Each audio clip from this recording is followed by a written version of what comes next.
वासुदेवाय। ओम नमो भगवते वासुदेवाय। ओम नमो भगवते वासुदेवाय। ओम नमो भगवते वासुदेवाय। ओम नमो भगवते वासुदेवाय। ओम नमो भगवते वासुदेवाय। చదువుతున్నది శ్రీమద్ భాగవతం తృతీయ స్కందం నుండి అధ్యాయం 28 శ్లోకం 6.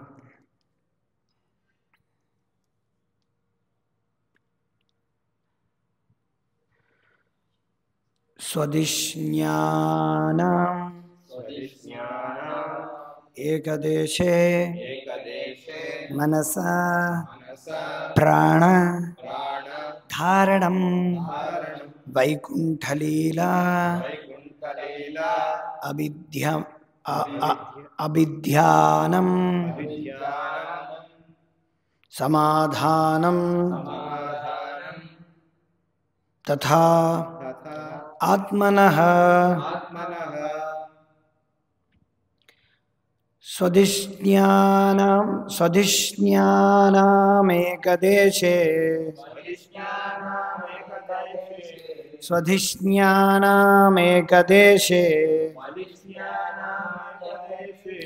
మనసా ప్రాణధారణం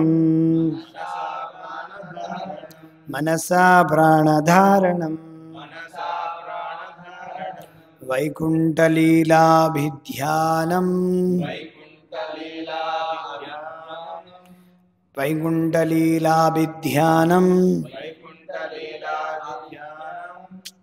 అక్కడ ఏం రాస్తుంది? అలా రాయలేదు. వైకుంఠలీలాభిధ్యానం సమాధానం తథాత్మనః స్వధిష్ఠ్యానామేకదేశే మనసా ప్రాణధారణం వైకుంఠలీలాభిధ్యానం సమాధానం తథాత్మనః. స్వదిష్ణ్యానామేకదేశే మనసా ప్రాణధారణం వైకుంఠలీలాభిధ్యానం సమాధానం తదాత్మనః. స్వదిష్ణ్యానామేకదేశే మనసా ప్రాణధారణం వైకుంఠలీలాభిజ్ఞానం సమాధానం తదాత్మనః.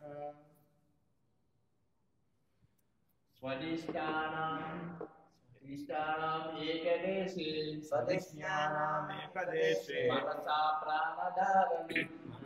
ప్రాణధారణం వైకుంఠలీలాభిజ్ఞానం సమాధానం తదాత్మనః. ఓకే.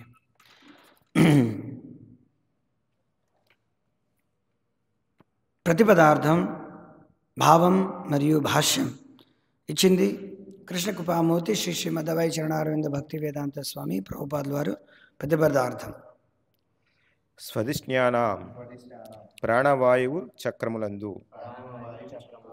ఏకదేశే ఒకచోట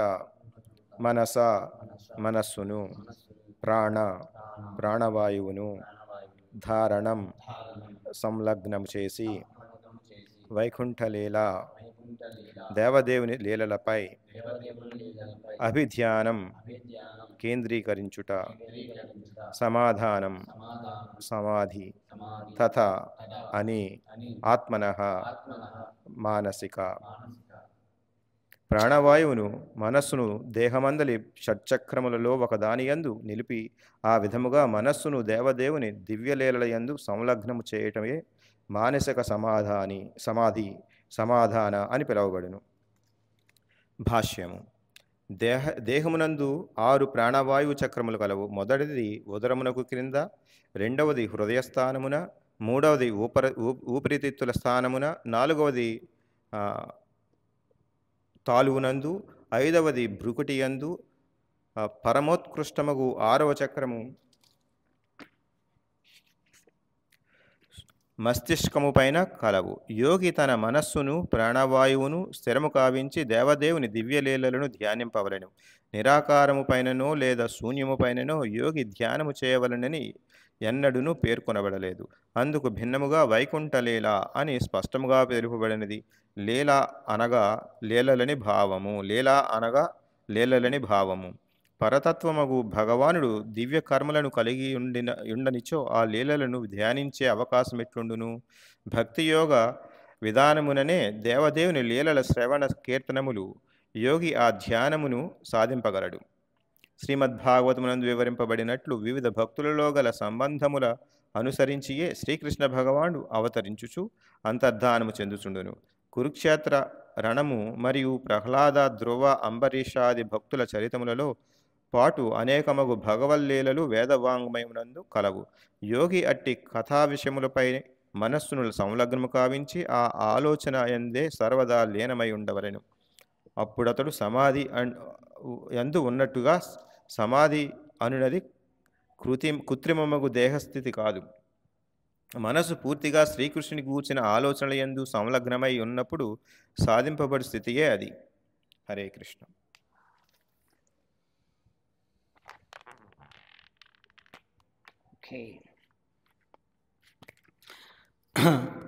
ఓం అజ్ఞానతిమిరాంధస్య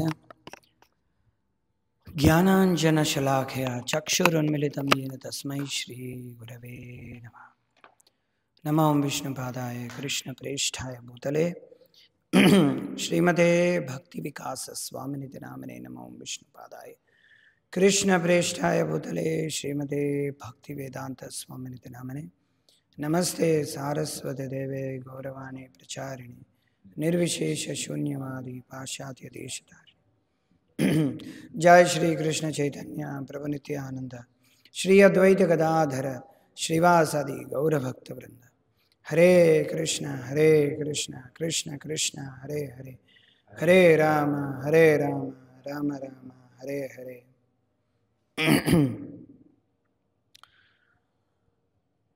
योऽन्तः प्रविश्य मम वाचमिमां प्रसुप्तां सञ्जीवयत्यखिल शक्तिधरस्वधाम्ना अन्यांश्च हस्तचरणश्रवणत्वगादीन् प्राणान् नमो भगवते पुरुषाय तुभ्यं. गुरुवे गौरचन्द्राय राधिकाय तदाले कृष्णाय कृष्णभक्ताय तद्भक्ताय नमो नमः. वागीशायस्य वदने लक्ष्मीर्यस्य वक्षसि यस्यास्ते हृदये संवितं नरसिंहं भजेत्. यस्य देवे परा भक्तिर्यथा देवे तथा गुरु तस्यैते कथिता अर्थाः प्रकाशन्ते महात्मनः.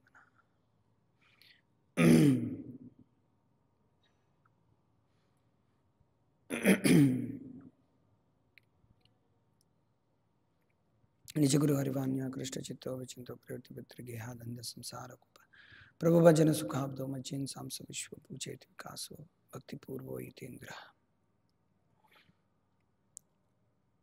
हरे कृष्ण. సో మనం కపిల భగవానుడి యొక్క ఉపదేశాలు, భక్తి యోగం యొక్క ఆదేశాలు, భక్తియుక్త సేవలో ఆదేశాలు అనే అధ్యాయం గురించి, అనే విషయాల గురించి మనం దేవతకి, తల్లి అయిన దేవతకి చెప్తున్నటువంటి విషయాల గురించి చెప్తున్నారన్నమాట. మనం చూస్తే వైదిక గ్రంథాలన్నింటిలోని, అట్లీస్ట్ భగవద్గీత భాగవతంలో మనం తరచు మనం చూస్తే యోగం అనే పదం ఎప్పుడెప్పుడు ఎక్కడెక్కడైతే వస్తుందో, ఎక్కడెక్కడైతే యోగం వస్తుందో శాస్త్రం అన్నిట్లో నేను మనస్సు ఇంద్రియాలు వచ్చేస్తాయన్నమాట ఆటోమేటిక్గా.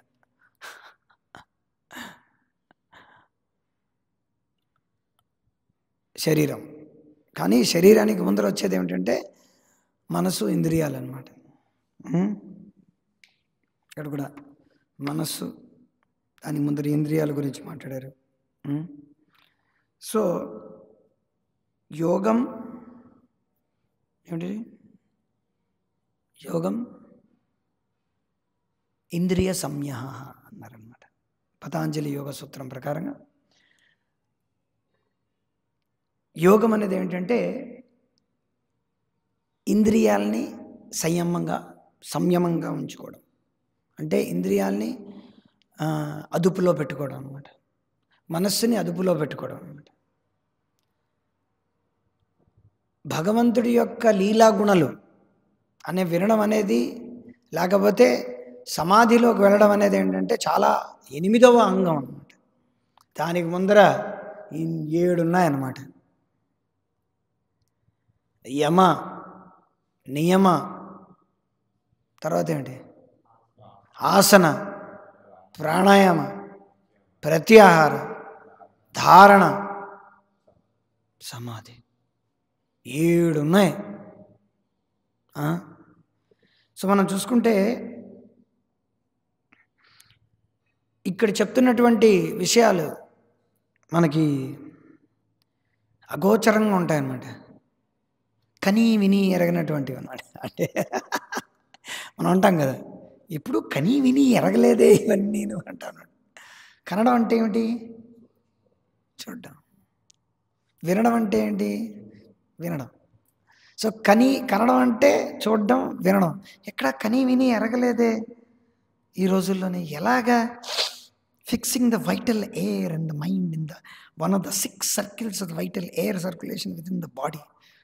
అసలు ఇదంతా ఏమిటంటే, నాకు ఇక్కడ సర్కిళ్ళు ఉన్నాయో నాకు అర్థం కావడం లేదు, మనసు ఎక్కడుందో నాకు అర్థం కావడం లేదు, అసలు ఏమిటి చెప్తున్నారో ఏం పొంతన పోవడం లేదు. తెలుగులో అయితే ఇంకా గ్రాంధికంగా ఉంటుంది అనమాట. తెలుగులో ఏమిటి చెప్పారు ఒకసారి చదవండి, మీరు చదవండి అక్కడ.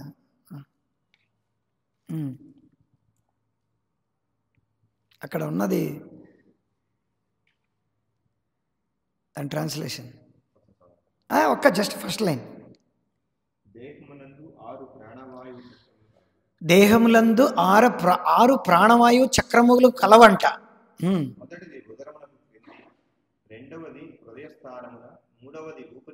అది కాదు, I'm not talking about the purport. Translation, అనువాదం.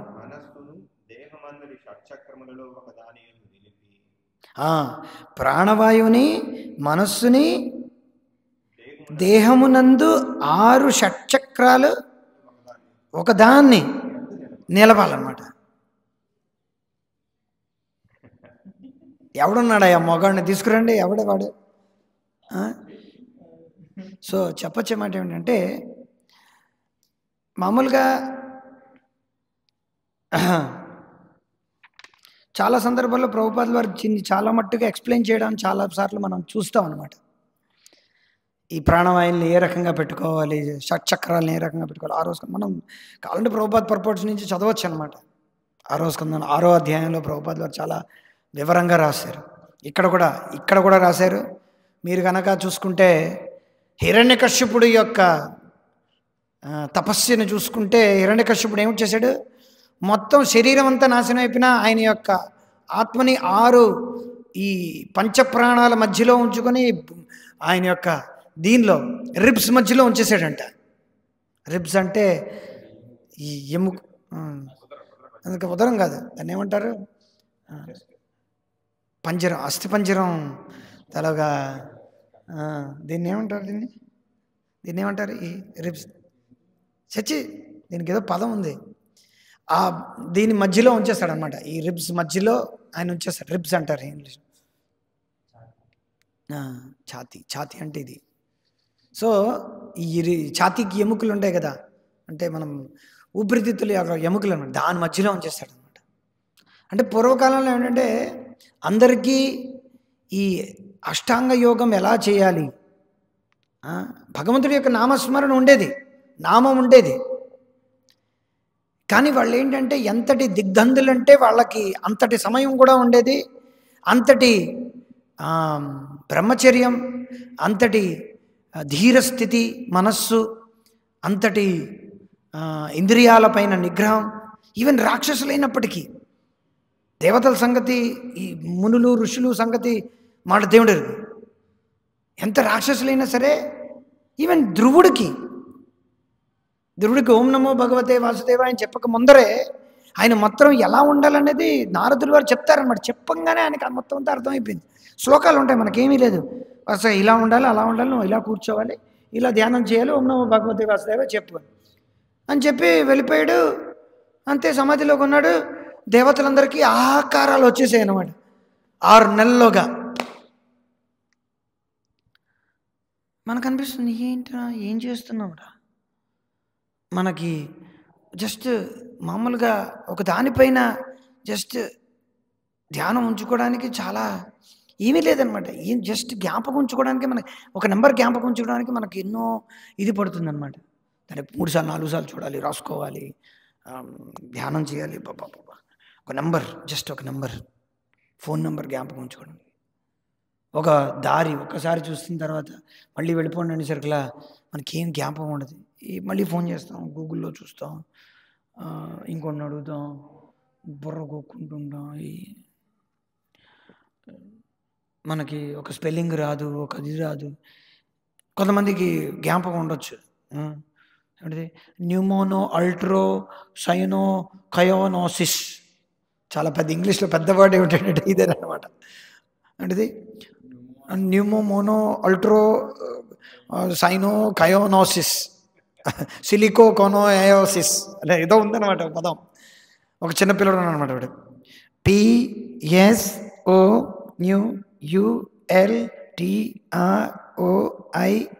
సైనోబిల్టో కయోనోకాసిస్ అంటాడు. మొత్తం పదం అంతా చెప్పేశాడు అనమాట. సో దీనంతా ఉన్నంత మాత్రాన అతనేమి మొత్తం అన్ని జ్ఞాపకం ఉంచుకొని షట్కట్ చక్రాలని అంతా ఇది చేసుకొని ఆ న్యూమోరో సెంటో కైనో కోసోసిస్ అని అంటేనే ఆయనకు మొత్తం అంతా జ్ఞాపకం ఉండిపోతుంది. బాబా చాలా చైల్డ్ ప్రాడిజీ అంటారు. వాళ్ళు చైల్డ్ ప్రాడిజీ కాదనమాట, చైల్డ్ ఏమిటో నాకు పదం తెలుగు ఇంగ్లీష్లో తెలీదు. చైల్డ్ ప్రాడిజీ కాదు, చైల్డ్ వేస్ట్ అనమాట. అదంతా వాళ్ళ యొక్క మనసుని బుద్ధిని దేనికోసమో వేస్ట్ చేసేస్తున్నారు అనమాట. సో చెప్పొచ్చే మాట ఏంటంటే ముఖ్యమైనటువంటి విషయం, మరి ఎందుకైతే వ్యాసదేవుడు చెప్పాడు మనం చేయలేం, చేయించలేం, మనకా రాదు, ప్రభుపాదులు చెప్పినట్టుకి మనం చేయలేం, ఎందుకు ఇవన్నీ తీసేస్తే పని అయిపోయింది కదా. అది ఓకే, మనకేంటి లాభం, మనకేం లాభం లేదే.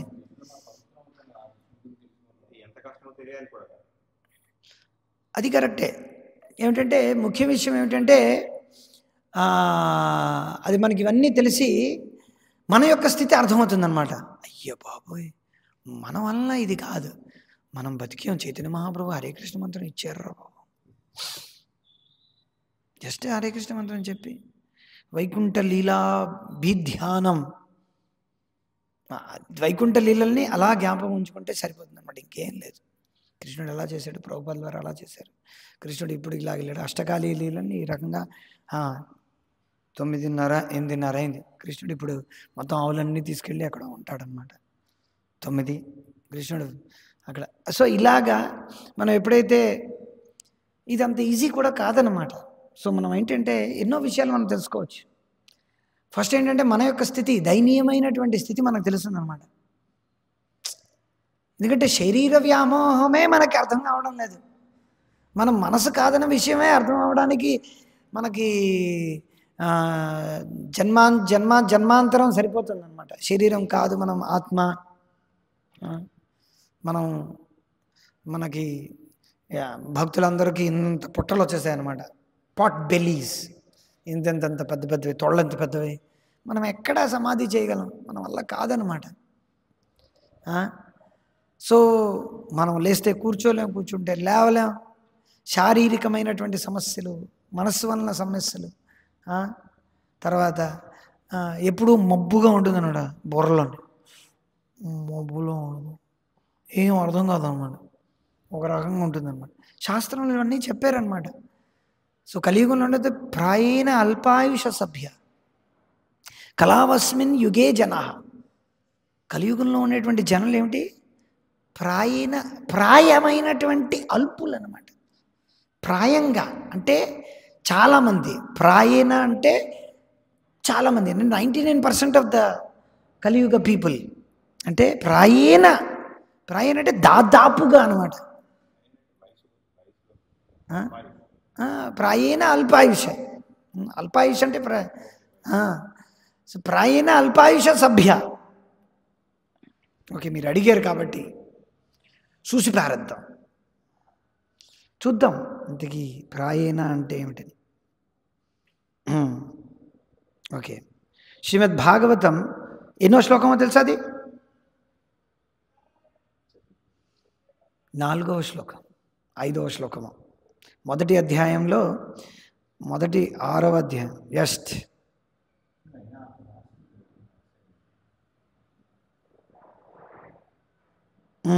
10వ శ్లోకం అనమాట. ప్రాయణ గోడి ఆల్మోస్ట్ ఆల్వేస్. ఇక్కడ ఆల్మోస్ట్ ఆల్వేస్ అంటే ఆల్మోస్ట్ అందరూ అనేది కూడా తీసుకోవచ్చు అనమాట. సో ప్రాయేణ అల్పాయుష సభ్య కళావస్మిన్ యుగే జన మందా సుమందమతయో మందభాగ్యా ఉపద్రుత. ప్రాయేణ అల్పాయుషులు, మీగర్, అల్ప ఆయువు లేదనమాట అందరికీ. సో సభ్యులు కలియుగంలో ఉండేటువంటి సభ్యులు, కళాయుగ అస్మిన్, ఈ కలియుగంలో, యుగే జన పబ్లిక్ అందరూ. మంద మొదట వచ్చేది ఏమిటంటే మందులు, అల్పాయుషులు మందులు. పందులు లాంటివి ఉండే జనాలకి మందులు లాంటి వాళ్ళు అనమాట. సో మందులు అనమాట. మంద అంటే వాళ్ళకి బుర్ర తక్కువ అనమాట, ఏం అర్థం కాదనమాట. ఎన్నిసార్లు చెప్పినా అర్థం కాదనమాట. ఎందుకంటే అర్థం కాదు అంటే ఏమిటంటే మొదటిది వాళ్ళకి తెలివితేటలు లేవు. వాళ్ళకంటే మనకి తెలివితేటలు లేవు. ఎవరో చెప్పినా అర్థం కాదు, మనంతటా మనకు కలగదు. ఎవరో చెప్పినా అర్థం కాదు, మనకి చెప్పినా సరే అర్థం కాదు, చెప్పింది అర్థం చేసుకోవడానికి చాలా సమయం పడుతుంది. సో ఈ రకంగా ఏమిటంటే 3 రకాలుగా మనం ఏంటంటే ఇది. సో మందులం అంటే మనం చాలా లేజీ అనమాట, చాలా బద్ధకిష్టులం అనమాట. కలియుగంలో మాకు లేజీ లేదని చాలామంది కొంచెం ఉత్సాహవంతులైనటువంటి మనం భక్తులను చూస్తామంటే అది చాలా మనం చాలా పెట్టి పుట్టాలన్నమాట అలాంటి వాళ్ళని చూడడానికి, ఉత్సాహం లేని వాళ్ళకి. కలియుగం అంటేనే మొదటిది ఏంటంటే బద్ధకం అనమాట. ఇక్కడ వస్తున్న వాళ్ళందరూ కూడా అందుకే చాలా బద్ధకిష్టులు అనమాట. చాలా అసలు ఎవరైనా సరే కొంచెం ముద్దుకు చూపిస్తున్నారంటే చాలా వాళ్ళకి ఎంతో సుకృతి ఉందన్నమాట. చాలామంది బద్ధకిష్టులే అనమాట. భౌతికంగానే బద్ధకిష్టులు, ఆధ్యాత్మికంగా అసలు వేస్ట్ అనమాట. అసలు కృష్ణుడు భగవద్గీతలో చెప్పినట్టుగా మందా సుమందమతియో మందభాగ్య. మందా సుమంద అంటే కొంచెం తెలివి ఉందంటే వాళ్ళు మిస్గైడ్ అవుతారు. వాళ్ళకి ఎంతోమంది గురువో బహువో సంతి శిష్య విత్తాపహారక, దుర్లభం సద్గురుదేవి శిష్య విత్తాపహారక అనమాట. ఎంతోమంది ఫేస్బుక్లో ఎప్పుడు పడితే అప్పుడు వీడు ఒకడు ఈ స్వామీజీ, ఈ సద్గురు, ఆ సద్గురు, గుజరాత్లో ఒకడు, తమిళనాడులో ఒకడు, ఎవడో ఒకడు వస్తూనే ఉంటుంటారనమాట. వాళ్ళకి కాళ్ళు పాదపూజ చేయడాలు ఇవన్నీ మిస్గైడెడ్, మందభాగ్యులు అనమాట. ఆల్మోస్ట్ అన్లక్కీ అనమాట. వాళ్ళకి మిస్ఫార్చ్యూన్ అంటారు అనమాట, ఉపద్రుత. సో వీటన్నిటికీ పైన ఉన్నటువంటిది ఏమిటంటే ఎప్పుడు పడితే అప్పుడు ఆల్వేస్ డిస్టర్బ్డ్, యాంగ్జైటీ, ఆందోళన, అన్నీ ఉన్నాయి. సో వీటన్ని అన్నిటికీ జ్ఞాపకం ఉండి ఎప్పుడైతే ఒక భక్తుడు అబ్బా ఇదంతా మనం ఈ వ్యయం ప్రయాసలు అన్నీ కూడా మనకు ఎందుకురా అని చెప్పి వైకుంఠ లీలాభిధ్యానం ఎలా చేయాలో ప్రభుపాదుల వారు తన యొక్క తాత్పర్యంలో ఎప్పుడైతే చదువుతారో అది మనం ఎప్పుడైతే తెలుసుకుంటామో ఇవన్నీ పెద్ద విషయం కాదనమాట, మనం చెల్లించమన్నమాట.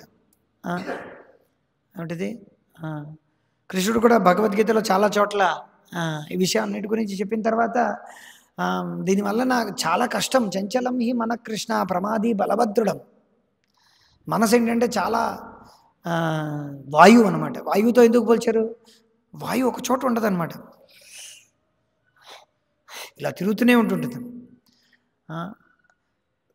నేను వాయువును కూడా, అటువంటి వాయువును కూడా నేను ఆపగలను. వాయువురేవ సుదుష్కరమైనటువంటి వాయువును కూడా నేను ఆపగలను, కానీ ఈ మనస్సును నేను ఆపలేను. అప్పటి రోజుల్లో చెప్పారనమాట, 5000 సంవత్సరాల క్రితం. అర్జునుడు ఇలా చూస్తే ఆయన చెట్టుని కాదు, పక్షిని కాదు, పక్షి శరీరాన్ని కాదు, కన్నుని కాదు, కనుబొమ్మని కాదు, కన్నులో ఉన్నటువంటి దీన్ని చూస్తాడనమాట. అంతటి మేధాశక్తి ఉన్నటువంటి అర్జునుడు అనమాట. సో అంతటి అర్జునుడే గాంధీవం పట్టుకునే అర్జునుడే, విల్లు ఎక్క పెడితే గురి తప్పనటువంటి అర్జునుడే తన యొక్క మనసు చంచలంగా ఉన్నాడు అన్నమాట. మన సంగతి ఏమిటి? అంతటి అర్జునుడు ఏమిటి పైలోకాలకి అనగా స్వర్గలోకాలకు వెళ్ళిన తర్వాత ఊర్వశి వచ్చి ఇచ్చేసినప్పటికీ కూడా తల్లిగా సంబోధిస్తాడు అన్నమాట. శాపాన్ని కూడా స్వీకరిస్తాడు బృహన్నలుగా. సో అంతటి వాళ్ళకే వాళ్ళు ఏంటంటే వాళ్ళు కూడా చాలాసార్లు మనం చూసాం, వాళ్ళు కూడా మహాభారతంలో చాలా చోట్ల తపస్సులు కూడా చేశారు. సో వాళ్ళు కూడా ఈ యమ నియమ ధ్యాన ఆసన ప్రత్యాహార ధ్యాన ధారణ ఇవన్నీ కూడా చేశారు, సమాధులు కూడా చేశారన్నమాట. కానీ మామనుస్మర యుధ్యచ, యుద్ధం చేస్తూ నన్ను స్మరించడం అనేది ఎలాగా? మన్మనాభవ మద్భక్తో మధ్యాజీ మాం నమస్, ఇవన్నీ చెప్పినప్పటికీ కృష్ణుడు ఏంటంటే ఈ 2 చర్మ శ్లోకాలు మనకి ఇచ్చాడనమాట. నా వల్ల కాదు బాబు కృష్ణ, నా వల్ల ఇలా చేయడం నా వల్ల కాదు, కానీ నీ యొక్క దీలా ధ్యానం ఎలా చేయాలో ప్రభుపాదులు వారు ఇచ్చారు, అది నేను చేయగలను. అంటే మనకేమిటంటే ఇంకో విషయం దీని ప్రకారంగా మనకేంటంటే ఇంకో విషయం మనకేమిటి అర్థమని, ఆచార్యులకు అది తెలియదు అని కాదనమాట. రూపగోస్వామి నుంచి చైతన్య మహాప్రభు నుంచి, చైతన్య మహాప్రభు సాక్షాత్తుగా కృష్ణుడు అనమాట. ఆయన కూర్చొని షట్చక్రాలు ఎలాగా కేంద్రీకరించాలి, ప్రాణవాయుల్ని ఎలా తీసుకెళ్ళాలనే పద్ధతి చెప్పకూడదా? చాలా ఈజీగా సులభంగా చెప్పచ్చు. సాక్షాత్తుగా కృష్ణుడే కనిపెట్టింది ఇవన్నీ, పతాంజలి ఏం కనిపెట్టలేదు. కృష్ణుడు గారు ఇచ్చినటువంటి జ్ఞానం ఇది, వైదికమైనటువంటి జ్ఞానం. వేదో నారాయణ సాక్షాత్, భగవంతుడి యొక్క ఊపిరి అనేది వేదాల యొక్క సాక్షాత్కారం. వేదాలే సాక్షాత్తుగా భగవంతుడి యొక్క ఊపిరి అన్నమాట. అటువంటిది చైతన్య మహాప్రభు ఎందుకు భావోద్వేగాలతో హరే కృష్ణ మహామంత్రాన్ని హరే కృష్ణ కృష్ణ కృష్ణ హరే హరే, హరే రామ రామ రామ హరే హరే అని చేతులు బిగ్గరగా, నోరుతో బిగ్గరగా అరుస్తూ చేతులతో బాగా పైకంతా ఇచ్చేస్తూ నృత్యం చేస్తూ ఉన్నాడు. ఎందుకు? రూపగోస్వామి వీళ్ళందరూ, సనాతన గోస్వామి, షట్గోస్వామి వీళ్ళందరూ కూడా హే రాధే వ్రజదేవికి చతలితే హే నంద సూతో సునో. ఎక్కడున్నారు మీరు? ఎక్కడున్నారు? గోవర్ధన పాదపతలే, గోవర్ధన పాదం దగ్గర ఉన్నారా? రాధాకుండ దగ్గర ఉన్నారా? ఎక్కడున్నారు అని చెప్పి పిచ్చి వాళ్ళలా తిరుగుతున్నారన్నమాట. వాళ్ళు ఇలా కూర్చొని ధ్యానించలేదే, వాళ్ళు చేయొచ్చు అనమాట. వాళ్ళు ధ్యానించారనమాట. కూర్చుంటే వాళ్ళకి స్మరణ ఉండేదన్నమాట. మొత్తం వైకుంఠ గుణానువృత గానం మొత్తం అంతా కూడా వైకుంఠ లీలాభిధ్యానం.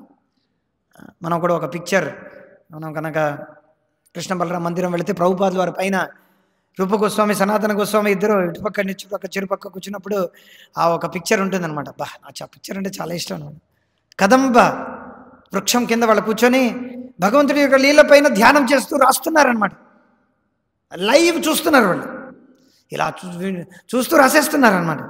ప్రభుపాదులు చెప్పారు, ఈ పుస్తకాలు మీరు ఎందుకు చదువుతున్నారు? మీరు రాసిన పుస్తకాలు మీరే చదువుతున్నారు, నేను రాసింది కాదు. కృష్ణుడు ఏమని చెప్పాడు? కృష్ణుడు ఏం చేశాడు? కృష్ణుడు నాకు అప్పు చెప్పాడు. Krishna told me. అది వైకుంఠ లీలా ధ్యానం అంటే. సో కృష్ణుడు, సో ప్రభుపాదుల వారికి తెలీదా? జగన్నాథ్ దాస్ బాబాజీకి తెలీదా? జగన్నాథ్ దాస్ బాబాజీ మహారాజ్ ఒక చోట, ఆయన ఇంకో చోట నుంచి ఇంకో చోట వెళ్ళాలంటే ఆయన అనిమా శక్తిని ఉపయోగించేవారంట. లైటెస్ట్ ఆఫ్ ద లైటెస్ట్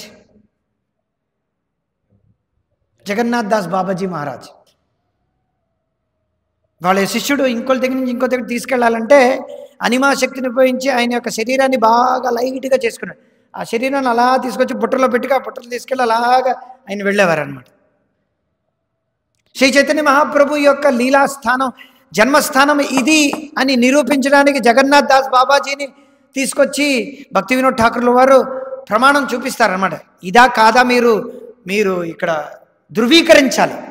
ఇదే చైతన్య మహాప్రభు స్థానం, ఇదే చైతన్య మహాప్రభు జన్మించినటువంటి స్థానం. అక్కడి నుంచి నాకు కనిపించింది. సునంద సుగద కుంజులో ఉన్నారనమాట భక్తి వినోద్ ఠాకూర్ల వారు. గోద్రుమ ద్వీప్. అక్కడి నుంచే గౌరహారతి చూస్తున్నారు. అక్కడి నుంచి గౌరహారతి గురించి రాశారు ఆయన. ఆయనేం సమాధిలో కూర్చొని షట్చక్రాలు, ప్రాణవాయువులు, శరీరంలో ఎన్నో కాలచక్రాలు, చక్రాలన్నింటిలోంచి కపాలం నుంచి ఇలా తీసుకొచ్చి అవేం చేయలేదే. వాళ్ళు డైరెక్ట్గా చూస్తున్నారనమాట.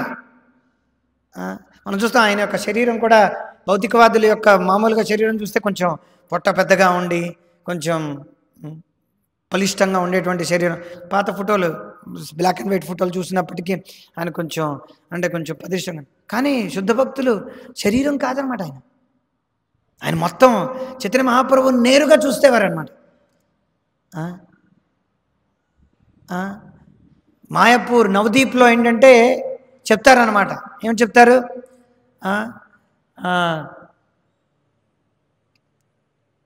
ఏంటిది?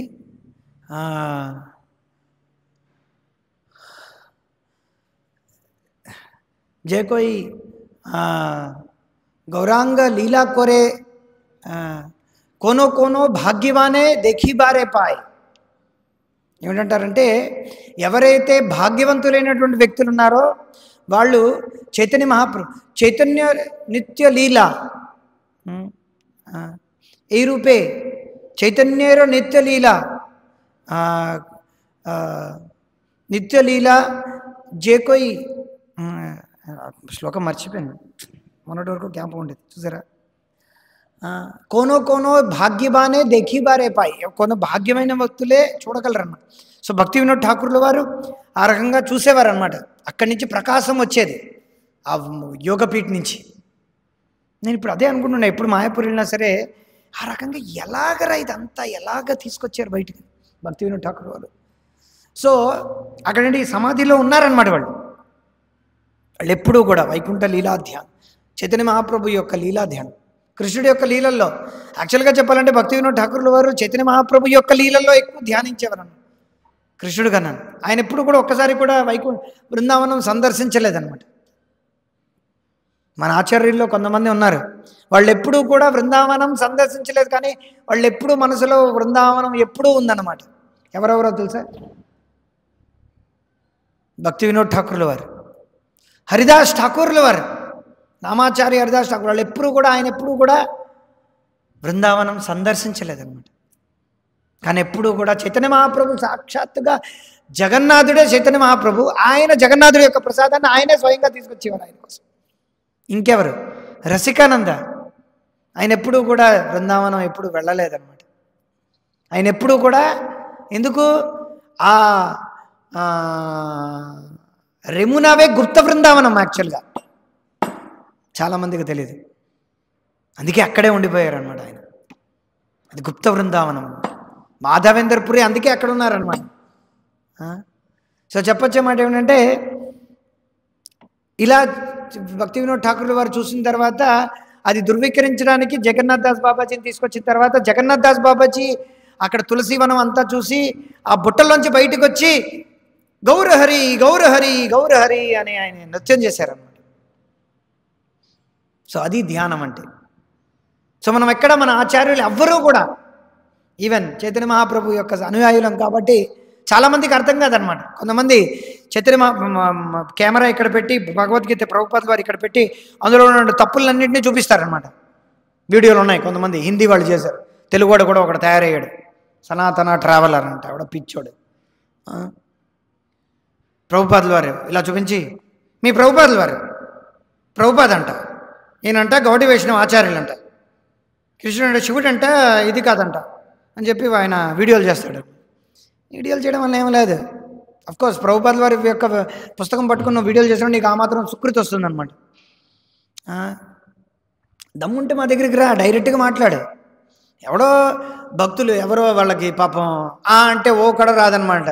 పాపం బాత్రూమ్లు కడిగిన ఇచ్చేసిన ఎవరైతే కొంచెం ప్రచారకులు ఉన్నారో వాళ్ళ దగ్గరికి వచ్చి మాట్లాడాలి. వాళ్ళ దగ్గరికి వచ్చి మాట్లాడకుండా ఇది వీళ్ళందరూ శివుడిని ఇచ్చేస్తారు, అది చేస్తారు, ఎందుకు అలాగా?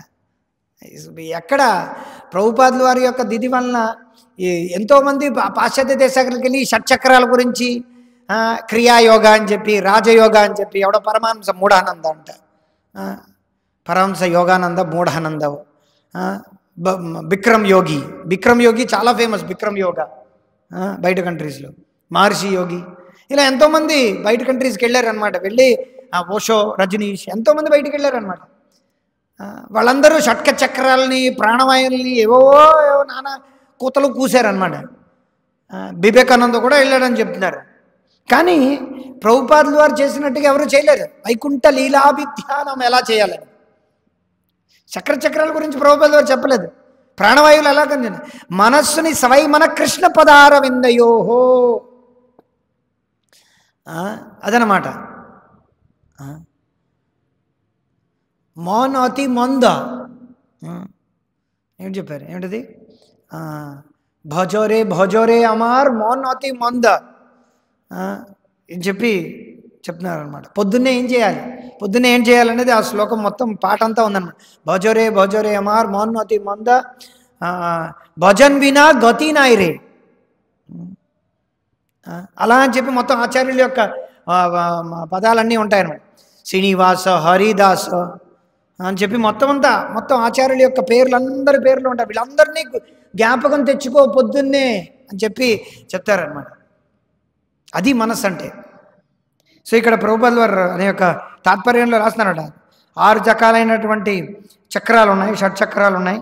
మొదటి చక్రం ఇక్కడ ఉంది, తర్వాత ఇంకో 2వ చక్రం హృదయంలో ఉంది, 3వ చక్రం లంగ్స్లో ఉంది, 4వ చక్రం ప్యాలెట్లో ఉంది, 5వ చక్రం ఐబ్రోస్ మధ్యలో ఉంది, ఎక్కడెక్కడ 2 నేత్రాలకి మధ్యలో ఉంది, 6వ చక్రం కపాలంలో ఉంది అని చెప్తున్నారు. సో మనం ఆ షట్చక్రాలు ఇప్పుడు చేయడం చాలా కష్టం అన్నమాట. ఎందుకంటే కొంతమంది చేస్తున్నారంటే అది ఎవరికో సాధ్యం, మాస్ ఆఫ్ పబ్లిక్కి కాదనమాట. ప్రభుపాదుల వారు కూడా చేయొచ్చు. ప్రభుపాదుల వారు అంటే భక్తి సిద్ధాంత ఠాకూర్ల వారు, భక్తి సిద్ధాంత ఠాకూర్ల వారు అయితే శాస్త్రంలోని, సూర్య సిద్ధాంతంలోని, ఆస్ట్రాలజీ, ఆస్ట్రానమీలలో ఆయన నిష్ణాతులు అనమాట. ఆయనకి సిద్ధాంత శిరోమణి అని కూడా బిరుదు కూడా ఇచ్చారు.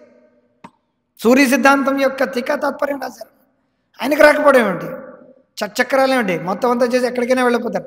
కానీ మాస్ ఆఫ్ పబ్లిక్ని జ్ఞాపకం ఉంచుకో, దృష్టిలో పెట్టుకోవాలన్నమాట. ఎవడో ఒకడే లుల్లి పిచ్చికి ఎవడో టామ్ డిక్ హ్యారీ చేస్తాడంటే కుదరదన్నమాట. ఎవడో ఒకడు పత్రిజీ, బిత్రిజీ, బుత్రిజీ అని చెప్పి ఎవడో ఇలా ఎవడో అందరూ ఒక వేవ్ అన్నమాట. అందరూ కూడా కపాల్ భాతి అనులోమిలం చేశారు, అదొక వేవ్ అయిపోయింది. ఎవడు మన ఇంకా మానేశారు. దాని తర్వాత అందరూ కూడా పిరమిడ్లు కొనేసుకున్నారు. ఎవడు పడితే వాడే పిరమిడ్లు, ఇంటిపైన పిరమిడ్లు అనమాట. ఇలా కూర్చొని మొత్తం అంతా కూడా పిరమిడ్లో లాగా ధ్యానం ఉంచుకొని. కొంతమంది సార్లు ఏమంటే కొంతమంది డైమండ్ ఏవో యంత్రాలు ఉంచుకునేవారు, యంత్రం చూసేవారు. కొంతమంది ఏంటంటే రెడ్ బల్బు మధ్యలో వైట్ లైట్, చుట్టూ రెడ్ కాంతులు, దాని అలా చూస్తూనే ఉంటారు అన్నమాట. ఏమి చేయకూడదు, అదైపోయింది. ఇప్పుడు అందరూ భాగవతం మీద పడ్డారు. ప్రతివాడు భాగవతమే, ప్రతివాడు వీడు లేదు వాడు లేదు. తెలుగులో కూడా భాగవత సప్తాహంలే, ప్రతివాడికి భాగవతం, ప్రతివాడికి రాముడు లేళ్ళు, కృష్ణుడు లేళ్ళు. అదేమిటో తెలియదు. మంచిదే అది. ఎందుకంటే మనం ఇంతలాగా పుస్తక వితరణం, భాగవతం, భగవద్గీత, ప్రభుపాదుల వారు, ఇస్కాన్ వాళ్ళు ఎక్కడ పడితే అక్కడ బాబు ఇస్కాన్ వాళ్ళు వచ్చేస్తున్నారు రా బాబు, మన వల్ల కాదని చెప్పి అందరూ అయిపోయి మన షట్చక్రాల వల్ల ఏం లాభం లేదు. ఈ షట్చక్రాల మధ్యలో మనం ఏమిటంటే వర్ల్పూల్, ఈ ఊబిలో మనం పడిపోయి మనం చచ్చిపోతాం. అయిపోయి జై శ్రీరామ్ అంటే రాముడి లీలలు చెప్పాలి, కృష్ణుడి లీలలు చెప్పాలి. అందరూ కూడా ఈ లీలల్లో పడ్డారనమాట. ఇప్పుడు ప్రతివాడు టీవీ ఓపెన్ చేస్తే చాలు, ఎవడో రామాయణం గురించి చెప్పడం, ఎవడో భాగవతం గురించి చెప్పడం, శివపురాణం గురించి చెప్పడం. అందులో పురాణ కాలక్షేపాలు ఎక్కువైపోయాయి అనమాట. తమిళనాడులో కాలక్షేపం అంటారనమాట. సో ఇవన్నీ ఎందుకు ఎక్కువయ్యాయంటే మన పుస్తక వితరణ ఎక్కువ అవడం వల్ల. అది ఒక రకంగా మంచిది, ఒక రకంగా మంచిది కాదనమాట. It is never mention one should. So అందుకే ఇక్కడ కృష్ణుడు భగవద్గీతలో 6వ అధ్యాయంలో ఇవన్నీ చెప్పినప్పటికీ కూడా నా మీద ధ్యానం ఉంచాలని చెప్తారనమాట. మిగతావన్నీ వదిలేశారు, కృష్ణుడిని పక్కన పడేశారు. ధ్యానం, షట్చక్రాలు ఇవే మిగిలిపోయాయి. షట్చక్రాలు మిగిలిపోయి, యోగ మిగిలిపోయింది, మనసు మిగిలిపోయింది, ఇంద్రియాలు మిగిలిపోయాయి, తర్వాత రాజయోగం, క్రియాయోగం, భక్తి యోగం అన్నీ ఉన్నాయి, కానీ అందులో కృష్ణుడు లేదు. అప్పుడు ఏమవుతుంది? అది చచ్చిన శవంలా అయిపోతుంది అనమాట.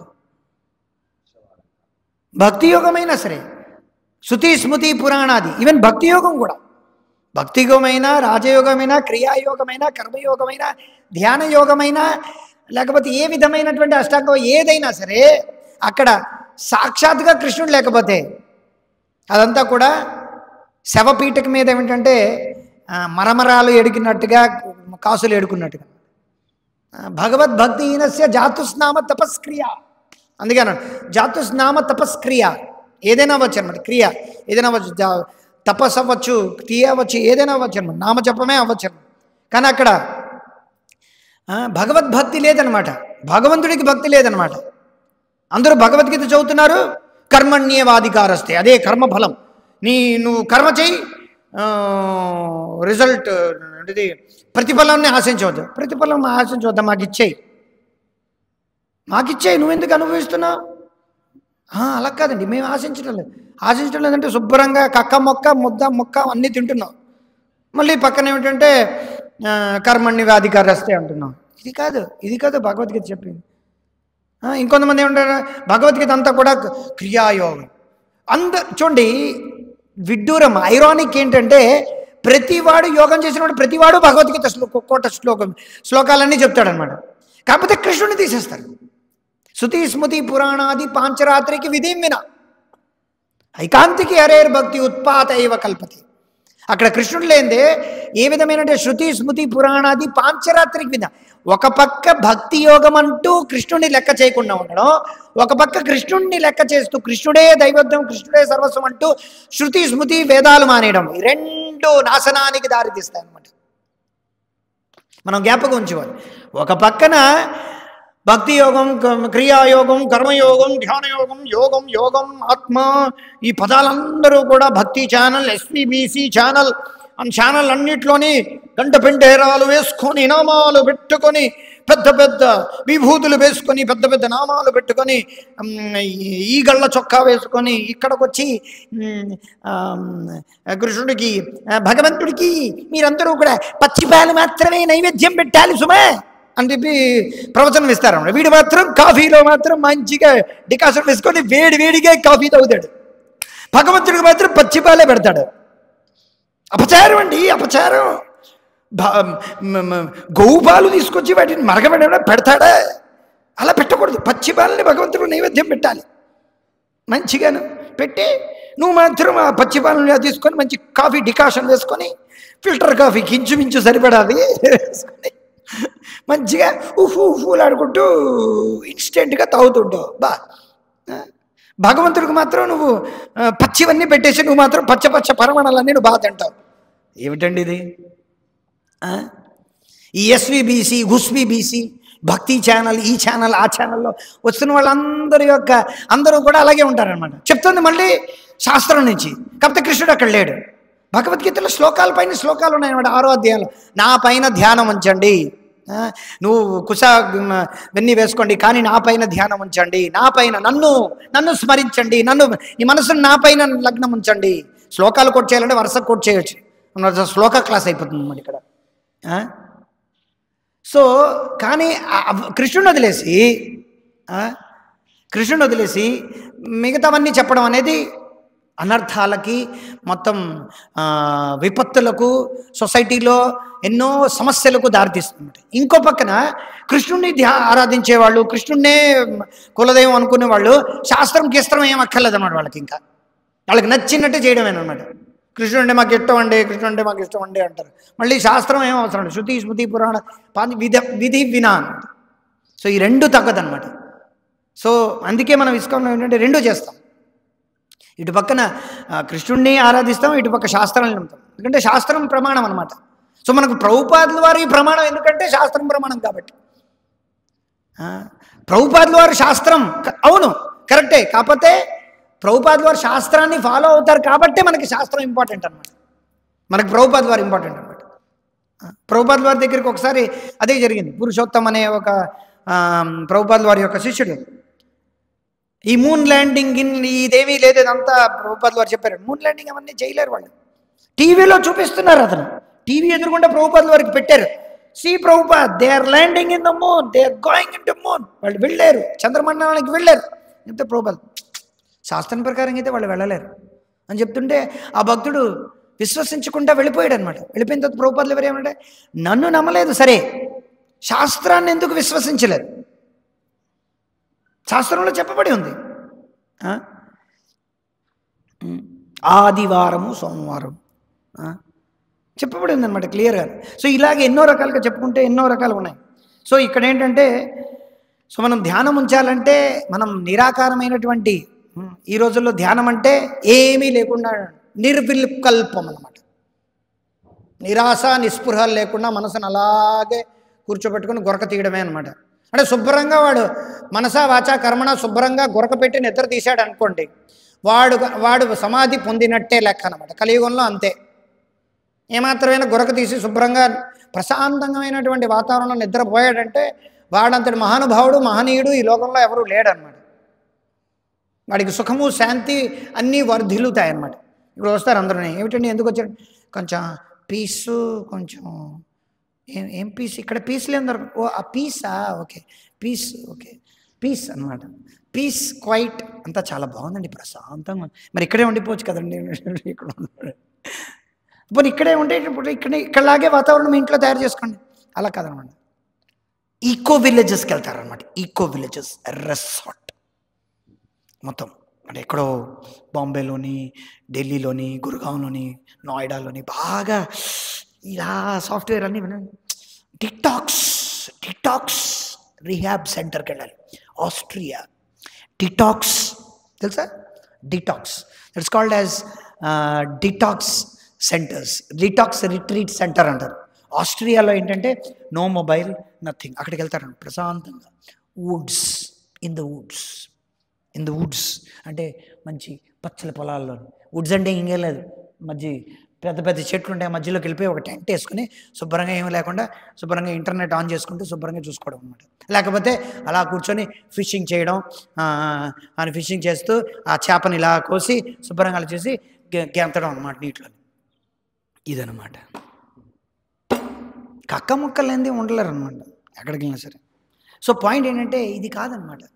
మోడర్న్ లైఫ్ అనేది అంటే ఎక్కడికో వెళ్ళి శుభ్రంగా ఏమీ లేకుండా వైడ్గా అనుకోవడం కాదనమాట, ఏమీ లేకుండా శుభ్రంగా.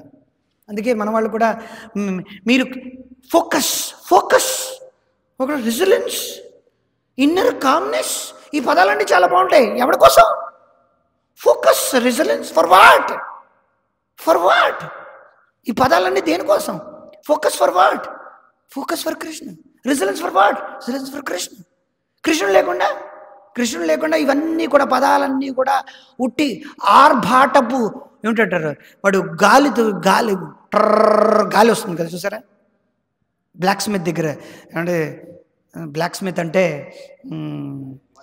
వడ్రంగి, వీళ్ళందరి దగ్గర ఏంటంటే వడ్రంగి కదా, ఏంటది కంసాలి వాడి దగ్గర ఏంటంటే గాలి వస్తుందన్నమాట. పూర్వకాలంలో ఏంటంటే కాలుతో చేసేవాడు, బుస్ బుస్ బుస్. ఈ పదాలు అంటే బుస్ లాంటి పదాలు అనమాట, చాలా పెద్ద పెద్ద పదాలు. మన స్వామీజీ ఏదో రెసిలెన్స్ అని చెప్తున్నారు, ఫోకస్ అని చెప్తున్నారు. This is the word I wanted. That is why like your Prabhuji I like a lot. He speaks very accurately. Baba where is speaking accurately. ఆయన మొత్తం అంతా కూడా తిప్పుతున్నాడు అనమాట. మొత్తం తిప్పి మిమ్మల్ని అక్కడికో పడేస్తున్నాడు. తిప్పడం వల్ల ఏం లాభం లేదు. వైకుంఠ లీలా ధ్యానం మనం చెప్పాలన్నమాట. ఓకే, మనకు ఎన్నో ప్రశ్నలు వస్తే వాటికి సమాధానం మనం ఇవ్వాలి. ఎందుకు ప్రచారం? లేకపోతే జస్ట్ ఎక్కడికో వెళ్ళిపోవడమే. మనం కృష్ణ అనే పదం రాసి కృష్ణుడు Krishna also did like this. He was also a leader. He was also very nice leader. He was also, there are two leaders, Krishna and Arjuna leaders, both had a very nice conversation. And Krishna decided to take the chariot and Arjuna decided to do the war, but he was perplexed with taking the decision. What is important? Because he was a leader. So then Krishna gave him instructions in such a way. కృష్ణుడు ఆయనకి మాగా instructions ఇచ్చాడు. Instructions ఇచ్చిన ఆయన మనసుకు కేంద్రీకరించి war చేశాడు. ఈ రకంగా ఏమిటంటే కృష్ణుడు ఆయన యొక్క మనస్సుని ఏంటంటే కేంద్రీకరించాడు, అక్కడ ఫోకస్ చేశాడు. రెసిలెన్స్ అని మొత్తం ఎక్కడ ఉన్నటువంటి సిచ్యువేషన్ అంతటిని మేనేజ్ చేశాడు. అదే రెసిలెన్స్ అంటే. ఏమిటిది అంతా? ఇలా పుస్తకాలు రాయడం వల్ల ఏం లాభం లేదన్నమాట. ఎందుకు? ఎవరిని సంతోషపెట్టడానికి? మనం రాయడం ద్వారా, మనం చెప్పడం ద్వారా భగవంతుడు సంతృప్తి చెందాలన్నమాట. అందుకే ప్రభుపాదులు వారు రాశారు ఏంటి, ఒక్కడైనా కనీసం నా యొక్క పుస్తకం చదివి భక్తుడైతే చాలు బాబు అన్నారనమాట. మనం 100కి మన book New York India's Amazon's best seller అయిపోవాలన్నమాట మనది. అయ్యో బాబోయ్, ఎక్కడైతే బుక్ పైన అమెజాన్స్ బెస్ట్ సెల్లర్ అని రాసుందో అది పెద్ద బెస్ట్ బుక్ అనే చెప్పాలన్నమాట. అందుకే పేపర్లు కూడా చిత్తు పేపర్లతో తయారు చేసినట్టు ఉంటుంది. ఆ పేపర్లన్నీ కూడా, పేపర్లు చూసారా మీరు? ఆ పేపర్లన్నీ పారేసేటట్టు ఉంటాయన్నమాట. పేపర్లన్నీ చూడడానికి అసహ్యం వేస్తుంది. వాళ్ళ పిక్చర్ ఫోకస్లో ఉంటుందన్నమాట. మీరు చూస్తే ఎవరైతే ఆ పుస్తకం రాస్తున్నారో ఆ పుస్తకం వాళ్ళు రాశారని చెప్పి వాళ్ళ పిక్చర్ పెద్దదిగా ఉంటుందన్నమాట. ఇండివిజువలిస్టిక్ అన్నమాట, ఇండివిజువలిజం. మనం చూస్తే ఆచార్యుల యొక్క పుస్తకాలన్నీ కూడా భగవంతుడి కోసం రాశారు. ఎవరు కూడా వాళ్ళ కోసం ఎవరు రాయలేదు. వాళ్ళు ఏం చెప్తున్నారు? ప్రభుపాదులు అదే అన్నారు, భగవద్గీతని కృష్ణుడు ఏ విధంగా చెప్పాడో అలా చెప్పాలి, భాగవతాన్ని సుఖదేవ్ కోసం ఏ రకంగా చెప్పారో అలా చెప్పాలి, పరీక్షిత్ అనే విధంగా. అప్పుడు పరీక్షిత్ మహారాజుకి అర్జునుడికి ఏవైతే మనకు లభించిందో అలా మనకు లభిస్తుంది అన్నమాట. లేకపోతే కృష్ణుడిని తీసేసి ఏదో ఉంది ఇందులో, ఏదో ఉంది, ఏదో ఉండడం ఏమిటి, ఏదో ఉంది, ఏదో కృష్ణుడు ఏదో చెప్తున్నాడు. ఎందుకు అలాగా డైరెక్ట్గా చెప్పలేదు. సో అలా చేయడం వల్ల మనం ఏంటంటే మనం కూడా పర్తపృష్టిలో ఎంతోమందిని మనం ఏంటంటే కృష్ణుని ఒక బ్లరీ ఇమేజ్ ఇస్తామంట. బ్లరీ ఒక రకమైన మబ్బుల్లో ఉంచుతాం అనమాట. దేవుడు ఉన్నాడు కానీ కృష్ణుని చెప్పకూడదు అన్నమాట. కృష్ణ కృష్ణ కృష్ణ కృష్ణ నో, కృష్ణ చెప్పకూడదు. Krishna God is very great. We take the religion, భగవద్గీతలో రిలీజియన్ పార్ట్ తీసిద్దాం. We take the spiritual part. Religion part తీసేసి స్పిరిచువల్ పార్ట్ మాత్రమే. ఇది ఆధునికమైనటువంటి సమాజం. అంటే రిలీజియన్ మాకు ఇష్టం లేదండి, ఆధ్యాత్మికం అంటే ఇష్టం. ఆధ్యాత్మికం అంటే హాచ్ పాచ్ హమ్డ్రమ్ అన్నమాట. అంటే అస్తవ్యస్తమైనటువంటి ఒక తీరుతిత్వాలైనటువంటిది అన్నమాట. సో అందుకే మనం ఏంటంటే చాలా జాగ్రత్తగా ఉండాలి. అందుకే మనం శ్రీమద్ భాగవతం, భగవద్గీత అంటే మన్మనాభవ అన్నది. భగవద్గీత అంతా కూడా 2 శ్లోకాలు, 1 శ్లోకం అయిపోయింది, ఫినిష్. కానీ ఇవన్నీ కన్విన్స్ చేయడానికి యోగాలన్నీ చెప్పాడు అన్నమాట. ఇవన్నీ మనం చెప్పాలి. ఒకళ్ళు వచ్చినా చాలు, 10 మంది వచ్చినా చాలు. సిన్సియర్ సోల్స్, తెలుగులో సామెత ఉందన్నమాట. ఒక తెలివైన వ్యక్తి మనల్ని క్రిటిసైజ్ అనగా, క్రిటిసైజ్ అంటే ఏమిటి?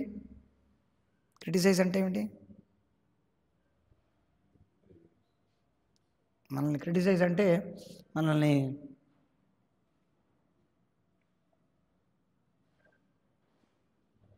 కించపరిచేటట్టు మాట్లాడడం కాదు. మనల్ని ఏంటంటే మనకేంటంటే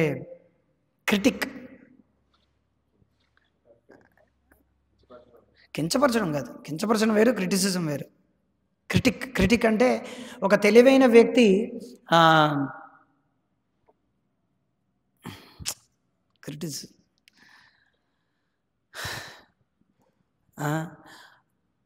అబద్ధపు మన్ననలు 100 మంది చెప్పినప్పటికీ దానివల్ల ప్రయోజనం లేదు. కానీ ఒక తెలివైన వ్యక్తి మనలో మనం చేస్తున్నటువంటి సరైనటువంటి విషయాల్ని